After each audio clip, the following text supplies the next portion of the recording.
একটা প্ল্যাটফর্ম আছে, কিন্তু এর নামে যেমন একটা আছে জানিনা টিভি, যমুনা টিভির অনুকরণে তারা লোগো ব্যবহার করে, আনোয়ার টিভি, দেশ টিভির অনুকরণে ডি এর জায়গায় এস, এস শেষ টিভি, জাস্ট একটা শব্দ চেঞ্জ করে বাংলা ভিশনকে নকল করে করা হয়েছে গজব ভিশন। এই ধরনের যে অপপ্রচার সোশ্যাল মিডিয়া চলছে, একদম মূল টিভির অনুকরণে সাধারণ মানুষ বুঝতে পারে না এবং প্রচুর শেয়ার হয়। এগুলো বন্ধ করার ক্ষেত্রে আপনার সরকারের পরিকল্পনা জানছি। আসসালামু আলাইকুম প্রধানমন্ত্রী, আমার নাম মিজানুর রহমান সবুজ। আপনাকে ধন্যবাদ জানাতে চাই। আজকে বোধহয় চীন মৈত্রীর ইতিহাসে সবচেয়ে কম দামের খাবার আমরা সবাই খেয়েছি।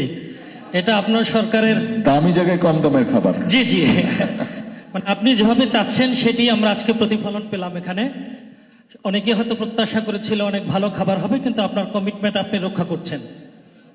আমার প্রশ্ন হচ্ছে, মাননীয় প্রধানমন্ত্রী, অনেকের আমাদের দেশের বহু মানুষের মধ্যে ধারণা খাবার দামি হলে বোধহয় হেলদি হয়, কিন্তু দেখেন কম দামি খাবার কিন্তু হেলদি বেশি। জি জি, অনেক ধন্যবাদ।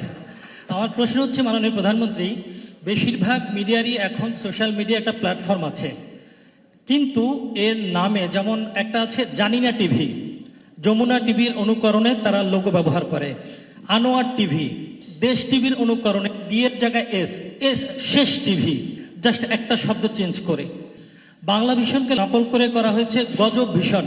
এই ধরনের যে অপপ্রচার সোশ্যাল মিডিয়া চলছে, একদম মূল টিভির অনুকরণে সাধারণ মানুষ বুঝতে পারে না এবং প্রচুর শেয়ার হয়। এগুলো বন্ধ করার ক্ষেত্রে আপনার সরকারের পরিকল্পনা জানছি। আপনাকে অনেক ধন্যবাদ। স্বাভাবিকভাবে আপনি যেটা বললেন এটা খুব ইম্পর্টেন্ট একটা ইস্যু। এটা দিয়ে মানুষকে বিভ্রান্ত করা হচ্ছে এইসব করে। স্বাভাবিকভাবে আমরা কোনো সমাজে, সিভিলাইজ সমাজে নিশ্চয়ই এটা চাইবো না যে মানুষ বিভ্রান্ত হোক, এবং এটার উপরে কাজ করা হচ্ছে। আইনগত একটা ভিত্তি প্রয়োজন আছে।